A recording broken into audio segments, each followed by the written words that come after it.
Simple border ಸಾರಿ, pink colour ಸಾರಿ, ಪಲ್ಲು colour blouse piece ಬಂದಿದೆ. ಇದು blouse.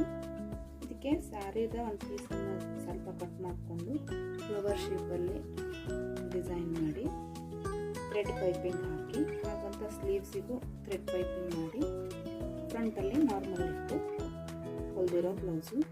ಇದ್ರ ಬಗ್ಗೆ ಹೇಳಬೇಕಂದ್ರೆ ಇದು ಆಫ್ ಪ್ರಿನ್ಸಸ್ ಕಟ್ ಬಂದಿರೋದು, ಸಣ್ಣ ಕ್ರಾಸ್ ಬೆಲ್ಟು ಬಂದಿರುತ್ತೆ. ಫಿಟ್ಟಿಂಗ್ ಎಲ್ಲ ತುಂಬ ಚೆನ್ನಾಗಿ ಅನಿಸುತ್ತೆ ಈ ಥರ ಪ್ರಿನ್ಸ್ ಕಟ್ ಬ್ಲೌಸ್ ಆದರೆ. ಸಿಂಪಲ್ ಆದ ಡಿಸೈನು, ಬಟ್ ಇದು ನಾನು ಹೊಲಿದಿರೋದ್ರಲ್ಲಿ ಸೂಪರ್ ಹಿಟ್ ಡಿಸೈನೇ ಅನ್ಬೋದು. ತುಂಬ ಬ್ಲೌಸ್ಗಳನ್ನು ಈ ತಿರಿ ಪ್ಯಾಚ್ ವರ್ಕಲ್ಲಿ ಮಾಡಿದ್ದೇನೆ. ಈ ಡಿಸೈನ್ ಇಷ್ಟ ಆದಲ್ಲಿ ಸಬ್ಸ್ಕ್ರೈಬ್ ಮಾಡ್ಕೊಂಡು ನೋಡಿ. Thank you.